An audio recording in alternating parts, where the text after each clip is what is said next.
Yo, what is going on, guys? J.Yumeko here, and today we're back after a very long break with the letter. Now, I wanted to let you know that I will be voicing all of the characters now, as opposed to allowing the game to do the voice acting bits, just because I prefer voicing them, and I want to, have some presence in this video, I don't want to just be sitting and listening. So, just before we jump into the game, I will be giving you a recap if you want to skip right to the content. I will put a timestamp right here that you can go ahead and skip to, but here is what you may have missed in the letter. Previously on the letter. I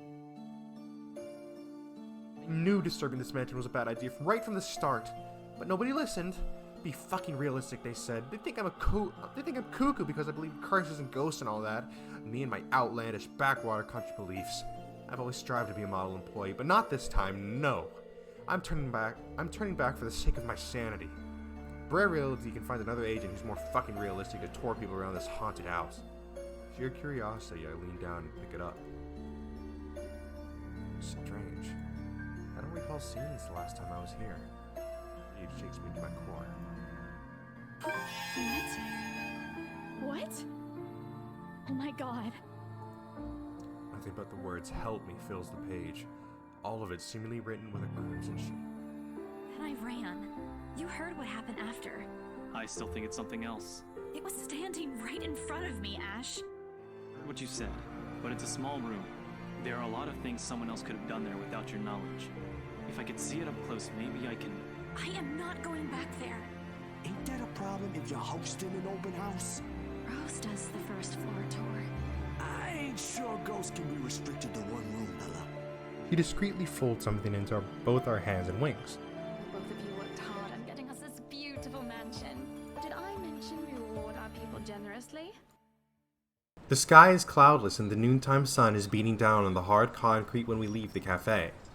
It's far from unbearable, but it's enough to put most people in a fickle mood or make them vulnerable to catching something. No wonder we have staff members going AWOL lately, not to mention my boss's mercurial moods.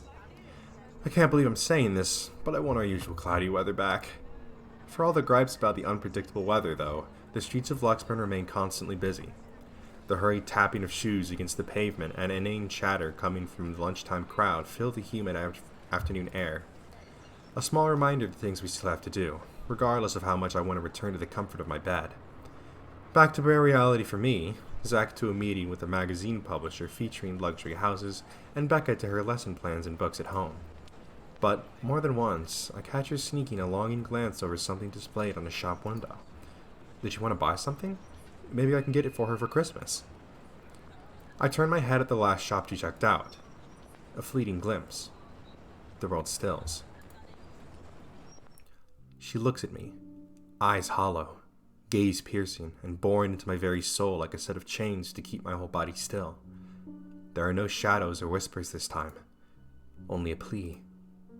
A hum, low and indistinct, compelling me, beckoning me, intent on dragging me to the void beyond the glass. I don't dare move. My heart hammers against my ribs, each beat, every thump, screaming at me to look away and make a run for it. But I can't. I couldn't. All of my limbs feel heavy while my own breathing strains in the face of her calls. Leave me alone. Her mouth is stretched in a grin, wide and unpleasant. The panic building up in my chest forces me to take a tentative step back.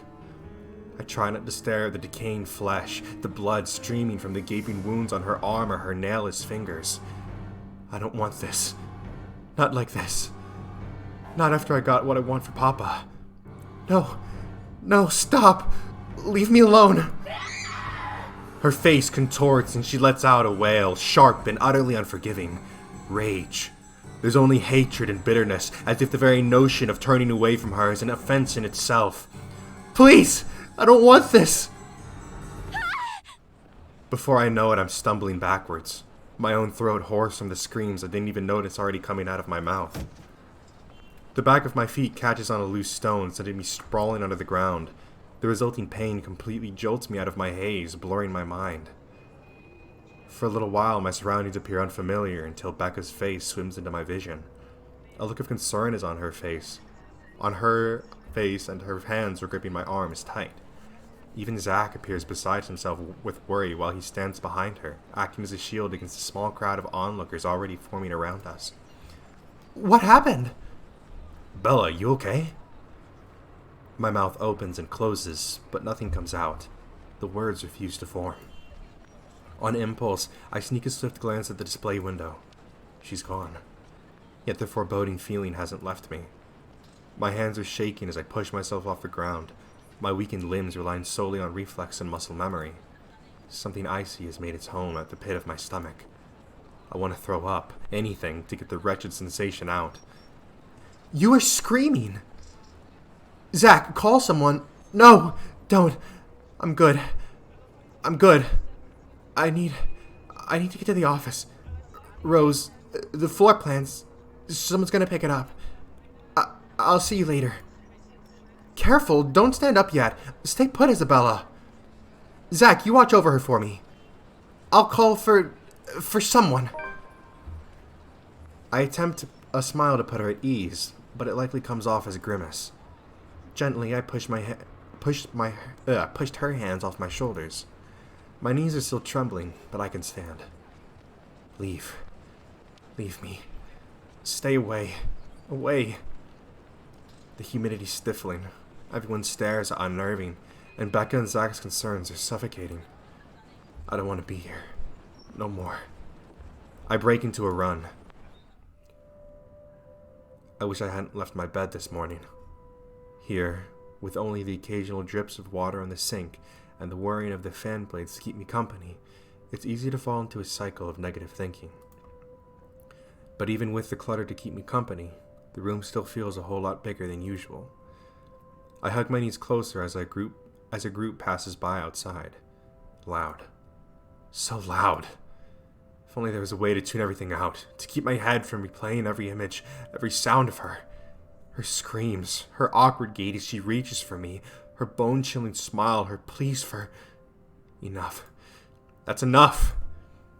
A shiver passes through me, though it's not from the hair still hanging damp against my back, nor the draft that enters the room from the windows I've left wide open. My gaze shifts over to the letter sitting on the coffee table, its edges fluttering innocuously as the wind touches it. Funny how an ordinary-looking piece of paper can bring this much trouble. The impulse to throw it away or rip it to pieces is still there. I can easily do it, but after that, what? Will she leave me? What about the people who've already seen it? Will they be okay? This uncertainty gnaws at me, knowing that she's real and might also go after the people I care about. I just wish someone would listen. Believe me. Alright, before we go into that, we're going to check our relationships. Alright. Rebecca is lowered, and we seem to be the best with Mary Ann. Alright. I wonder if we end up playing as anybody else in this story, because I'm honestly not sure. Okay, oh, that's really annoying. Let me go ahead. Blindly, I fish out my phone from under the mess of papers and cushions, where I've carelessly thrown it before taking a shower a few hours ago. Ash's name flashes brightly on the screen. Is he calling because of this afternoon?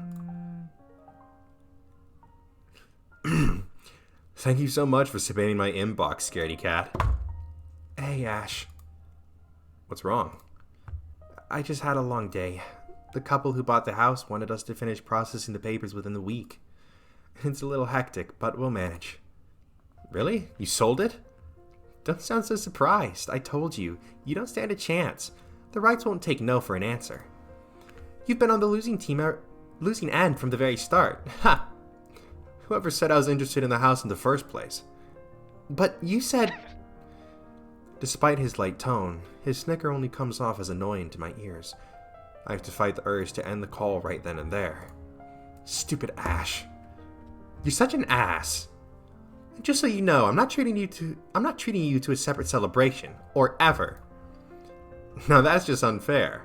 And here I was looking something up for you. Didn't you say you wanted to talk to Andrew? I pause. I did say that, but I didn't think he'd actually go through the trouble, considering how much he scoffed at the whole topic in the first place. Is he okay with that? Alright, I'm just gonna turn down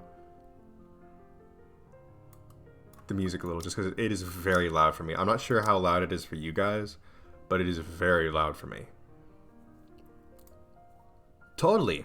Besides, I need to ask him about something. Might as well do it soon. What do you say you come with me tomorrow morning? Well, there's no harm in it, I suppose. I've got a free day anyway. Great. I'll just pick you up. Don't oversleep. Don't compare me to you. I'm not the one who sleeps like a rock.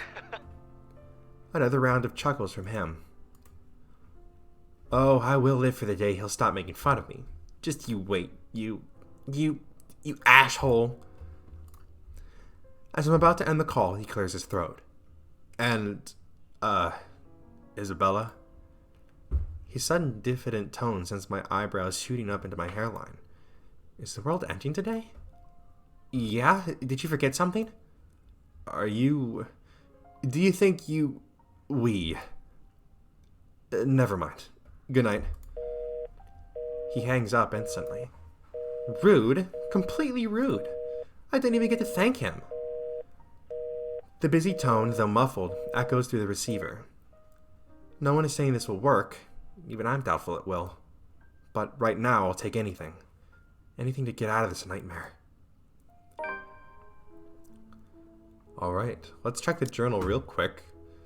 So, October 22nd. Isabella received an unexpected call from her family back in the Philippines at an emotional moment. Blah, blah, blah, blah. Parties involved in the transaction were surprised at how fast it went. Alright, we already got all of that, and we just haven't gotten these guys yet. Alright. Sleep comes easier tonight. And for the first time in a long time, I dream. Of clear skies, of unrestrained laughter from children playing in the streets, and of small cramped dwellings. To an outsider, the sight does not paint a pretty picture. However, this is home to me. October 23rd, Sunday. Morning dawns bright and clear the following day. Although the air still feels muggy and I miss the chilly autumn weather, it's one of those rare weekends when I'm up even before my alarm rings. If it wasn't for Ash's call last night, I'd probably sleep in. When 9 a.m. rolls around, I'm already heading downstairs where Ash is waiting for me in his car. His hair is a disheveled mess, eyes drowsy, and overall looking like he hurried to get out of his bed. Or fell out of it. Or both. He looks adorably rumpled this way. But I'm not going to tell him that. It'd only bloat his unbearable ego. Good morning, Ash. He makes a motion with his finger around his ear. Tone it down. Can you even drive? He answers me with a slight raise of his hand, a yawn, and nothing more. He's never been particularly fond of mornings, and for that I'm thankful to every god in the universe. Less mental capacity for him to make fun of me. Ha! There's the reason why mornings are my favorite. It doesn't take long for us to reach our destination, the small cafe situated in Luxburn's busiest street, the same one I'd often visit with Becca for its cheap food. I've never gone here on a Sunday, and it's striking how different it appears without the usual weekday and Saturday rush. The atmosphere especially reminds me of something we also have back home, near the university I used to attend. I wonder what happened to it. It was being renovated before I left, so I never got to visit it one last time. The place has always had a calming effect on me. But today, despite standing in a place similar to it, anxiety easily washes over me as soon as I step out of the car. I'm quite used to dealing with people I've never met before, thanks to my work, but still, I don't know him. In spite of the fact both Ash and Becca have vouched for him, what will he think of me and my story? What if he thinks I'm crazy? Hell, even my own friends thought so. I draw in a breath to quell the panic beginning to rise in me. Oh well, only one way to find out. A few hesitant steps forward, and then Ash is suddenly pulling me back by my elbow. Hold on, scaredy cat, not too fast. Without warning, he flicks my forehead. Hard. That hurts! What was that for? He's already walking away when I look up, and I hurry to catch up to him, puzzled. I really don't understand this guy. At least explain why you're flicking other people's foreheads all of a sudden. So rude. Get yourself together, will you? He's not gonna bite. He's very accommodating, too. I wasn't scared of him, or anything. You don't look like it. Didn't sound like you were okay last night either. Huh? What was that last one? Hey, don't just ignore me! All questions and retorts die in my mouth once he opens the door to the shop. A cast iron bell attached to it chimes softly, announcing our arrival. The smell of freshly brewed coffee welcomes us as soon as we step in. Like the usual, several tables and chairs have been set up for the patrons, but most of the customers have forgone them in favor of the more comfortable throw pillows and beanbags the staff has laid out on the floor. Becca would have loved to know that they have something like this on Sundays. She's been complaining how uncomfortable the library chairs are for a long time now. Ash leads me to a secluded spot near the window, where an old man, probably in his 50s or 60s, is seated, enjoying a brew and a book. Professor Clark. It's just Andrew now. I'm no longer your professor, Detective Inspector Frey. The guy, Andrew, looks up from his book and gives me a smile. A sheepish look crosses Ash's face at the older man's admonishment. More unusual, in my opinion, is seeing him appear like a parent just as scolded him. It suggests a familiarity between them, one that goes beyond what someone expects from a simple student and mentor. With another warm smile, he gestures for us to take the empty seats opposite him. You been waiting long? Quite some time. But I come here early on weekends. Best time to get their first serving of bear claws. They're the only place that serves it here. I took the liberty of ordering for you two. I hope you don't mind. I thought it'd be best to talk over a decent helping of coffee. Soon enough, a waiter brings us 2 more cups and sets down a basket of pastries. Aren't you going to introduce the lady? Ah, right. Sorry. Isabella, this is Andrew. He's one of my professors back at the university. Andrew, this is Isabella Santos. Santos? Portuguese, Spanish, Brazilian, Mexican? Filipina, actually. It's a pleasure to meet you, Professor. Ah, your name carries a lot of history, Miss Santos. Just Andrew is fine. Don't do what Ashton's doing. He doesn't like listening to this old man. He doesn't listen to anyone more like. The awkward tension typically present in first meetings dissipates after that. I was expecting someone strict and, to some extent, someone severe. But Professor Andrew Clark is definitely the opposite of what I have in mind. The more personable kind, similar to a grandfather who dotes on you at family gatherings.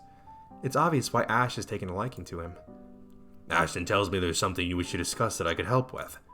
Let's hear it then. I give Ash a hesitant glance, but he just nods and gestures towards Andrew with his head. He's leaving this to me. It's my story to tell after all. I keep it short and concise. I found a letter in this old mansion, now I'm cursed. Exactly as I've told it to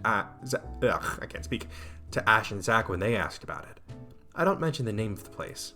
No use saying it now that someone else legally owns it. No use dragging other people into my problems. I'm sure it's that letter I found, but I don't know anymore. I just want to know how to escape this nightmare. Of course. We're talking about the one in Anselm Village, aren't we? How did you... Don't look surprised. There's only one place popular enough here if we're going to talk about hauntings. I once had a colleague who wrote about it and the urban legends surrounding the place. Years worth of study, but fascinating.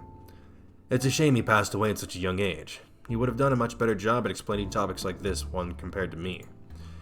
Ashton here might disagree, but it's an interesting topic in sociology, if you care to have an open mind. Studying the science and theory behind it is completely different from outright believing in it. You don't believe in these stories, sir? Now, this isn't a question of belief. All I'm saying is things like these speak a lot about a place's culture and history. And it's not just limited to ghosts. Monsters, gods, you name it. Even you, Miss Santos. What about me? How you respond to these stories. It tells a lot about you and your upbringing. In the same way, it tells me why our detective inspector here finds such topics absurd. Interesting, isn't it? My head is starting to spin from all this. I'm not the smartest person around, but I understand what he's trying to get at. I think. It's still too much to take in at once. I look to Ash for help, but his eyebrows are drawn in a frown. If he keeps staring like that at his cup, I'm pretty sure it'll crack soon. There's still something you're not telling. Didn't I tell you everything the other day? Yeah, but you mentioned the rights. Then you proceeded to drop the topic right after. What's with that? They don't have anything to do with this. Rights? Like Luke and Hannah, right? Yeah, they're the ones who got the place. Ah, I'm not surprised. They're the kind who gets what they want when they set their eyes on it. From what I've heard, word gets around. A heavy sigh escapes my lips. Popular or not, they're just my clients, albeit a little pushy, but just clients. End of story. I wish he'd stop pestering me about them. I mean, like, clearly he's bringing up the rights for a reason, right? No pun intended, of course, but he wouldn't just carelessly bring them up for no reason. So let's give them a little bit of slack here. What is it again that Becca does when dealing with a particularly difficult child? The pesky, annoying kind? I wish I could remember. I could certainly use the same trick right about now. Ashton, look here. I know you're trying to help, but the deal's almost already closed. The papers are being prepared. Once it's done, it's over. I'm just their agent. And when is that happening? When what? Is there even a purpose in this line of questioning? Your working relationship with them. When's it going to end? About a week from now? It depends on how long the papers will take, but they want us to rush it. Really? You're absolutely sure about that? Yes, really. Unless they want to buy a house again and want me and Rose to be their agent. If yes, then I don't see a problem with it. Now stop annoying me about it. Don't accept it. What? Why? It's my job! Oh lord, even my younger siblings aren't this difficult to deal with. Then again, Ash is far from a younger sibling to me. If he'd only spell it out, surely I'd understand. We wouldn't even have to talk about it right now. That's how it is, right? Find an even ground, talk about it like the adults we are. It wasn't like this before. But somewhere along the way, something has changed in us. As people. As friends. I wish there was a way I could tell when or why. Instead, I'm left searching blindly for reasons. The next thing we know, we'll be drifting further and further apart. How frustrating. Now, kids, settle down. We're not going to be able to solve anything by shouting. Sorry, Sir Andrew. And we're not going to solve anything either if you keep omitting things. Speak for yourself. I'm not the only one doing it. You'll have to forgive my former student, Miss Santos. He's always been the curious kind.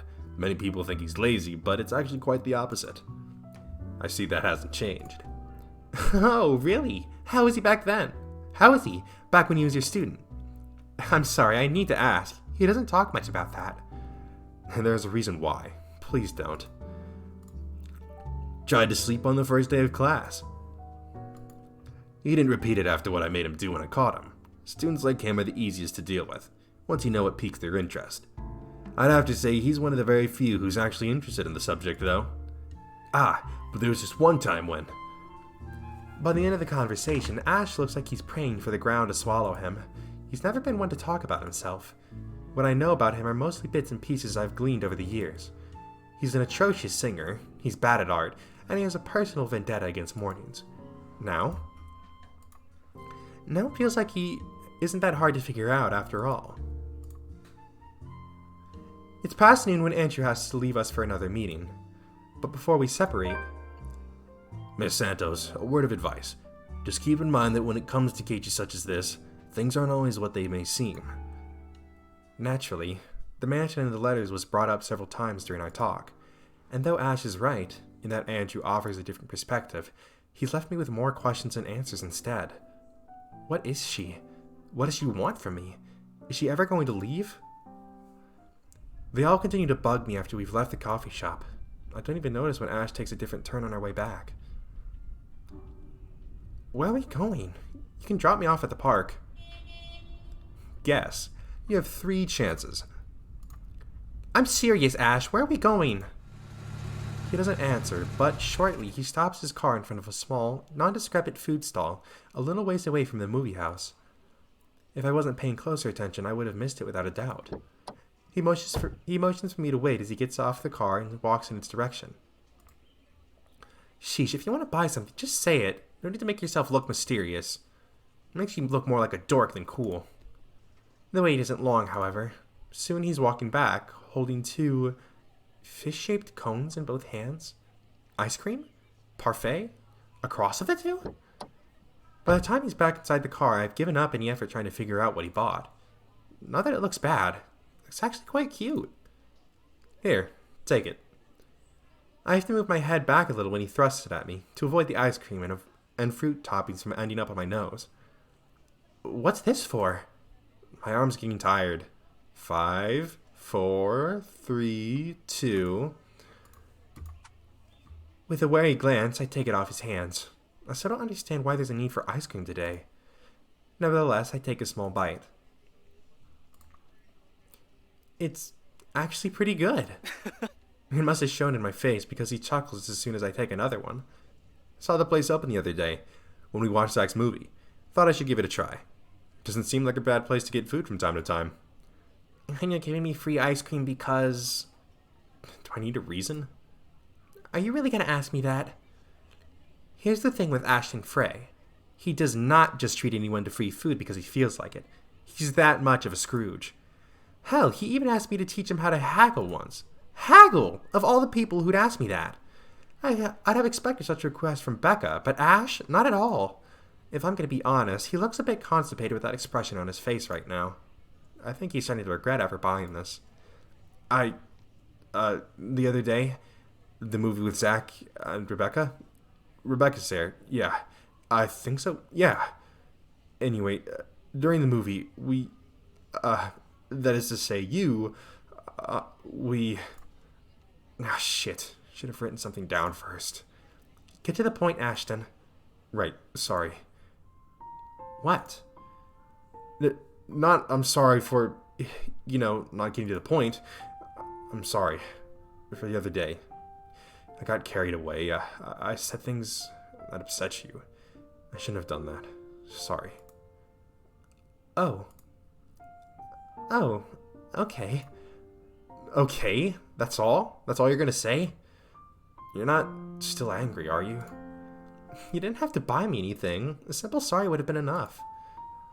I bite into the cone again, a small attempt to keep myself occupied and relieve the heat crawling up my face. It doesn't work, but at least now I don't have to look at him. Why am I feeling all embarrassed over an apology? I have no idea. It's not like it wasn't called for. They were being mean, especially him, and in that fraction of a second, it hits me. He skipped his day off just for today. I should be the one apologizing and thanking him. Silence is an awkward company while we finish our respective snacks. There are words for this. For people like us, for understandings and sentiments like this. Yet, in this instance, they won't come. I'll turn the volume up just a little bit. As promised, he dropped me off at the park right after, phrases instead still hanging heavily in the air. In this weather, the city park gives off a lazier and more languid vibe than usual.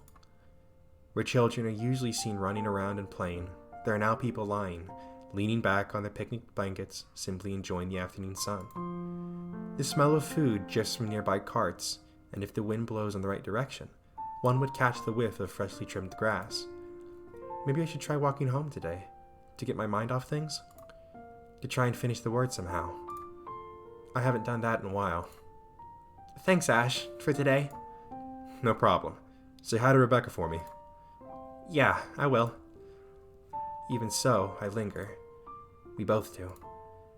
A mild, humid breeze brings the smell of dry leaves, warmed earth, and a far-off distant memory. Of false starts and awkward first meetings. Same place, same people playing the same parts.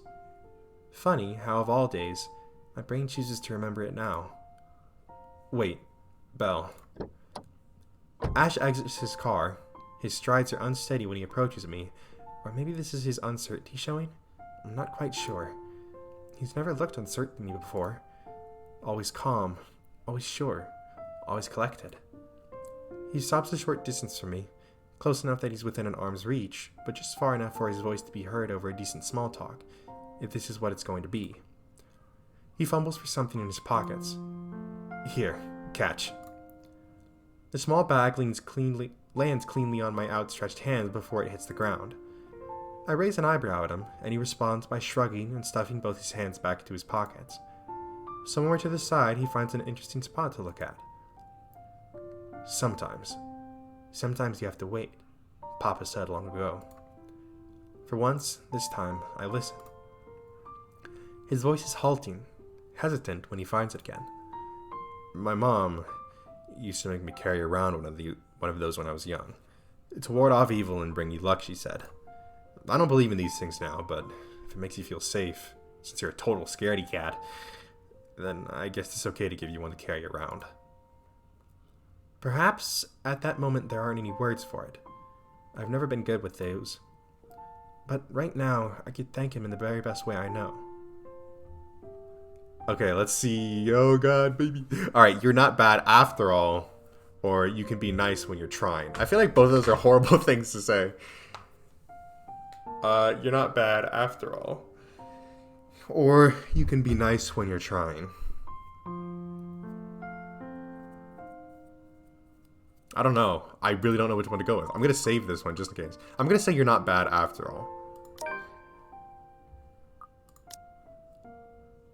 I'm hoping that went up. I closed the short distance separating us. And lightly, in place of phrases one couldn't spin together, or answers too early to seek out, I lean over. Let's go! And give him a little peck on the cheek. The touch is short, fleeting. The kind that speaks volumes of boundaries we don't often cross as friends. Nevertheless, the thought is there. It lingers. In the gentle autumn wind that passes, in the empty space separating us when I step back and look up at him with a smile. It's easy to express gratefulness this way, isn't it? At least, with my own family, that's the case. For the two of us, I'm not quite sure. Did he understand? After all, gratitude is considerably harder to put into words when you've spent the latter half of your friendship teetering between good-natured jests and ruffling each other's feathers. Seconds pass before he clears his throat. His face has gone remarkably red. Whether from the heat or something else, I can't quite tell. But he understands. I know he does. Because the smile on him when he finally meets my eyes is the gentlest smile I've seen him show. I, gotta go. Got some reports that we got to file the other day. Yeah, see you around. Thanks for the ice cream. And the charm. Don't lose it. You won't find one here again if you do. I won't. I might move like I have 2 left feet, but I know how to take care of my own stuff. I'm not a total klutz. I know. And, Belle, remember that one time? Devlin Court? Oh, I do. With all the clarity in the world. You, at that time, when we... what I'm trying to say is, you can rely on me if anything happens. Not the exact same thing, of course, but you get the idea. I'll be around. I'll keep that in mind. You're not that bad after all. Before leaving, he waves at me one last time. The next time we talk, we'll be back to the way we were. Because at the end of the day, that's how things have always moved between us. What we're familiar with, what we're comfortable with. But for all that, it's always easy to put my own faith in him. I just hope I can keep them safe. Keep him safe. A light wind blows again, sending dry leaves swirling and the distinct smell of earth into the air. For the first time, the sunlight feels less harsh. Maybe a walk is good. I need to visit the grocery too. Come to think of it, wasn't there an art store that opened recently near the park? Nice. Alright, cool. We're gonna go ahead and save there. And we're going to quit to the main menu. Alright. Alright, an interesting little comeback there. Started off with a little spook. So, I guess the ultimate question is the spirit evil? Or is the spirit actually in trouble kind of deal, right? Because it's saying help me, so should we help it or should we try and like exercise it sort of deal? Very interesting, very interesting. All right, well, that's gonna be it for this time. I hope you guys enjoyed. I really do like this visual novel, and I really do want to continue this series. So yeah, if you enjoyed this video, make sure to leave a like on it and tell me in the comment section below what you would like to see me play next. If you enjoyed this series or any other videos or series on my channel, then I highly recommend that you hit the subscribe button and turn on post notifications so you will be notified when a new one of those videos comes out. Anyways, that's it from me, and I'll see you in the next one.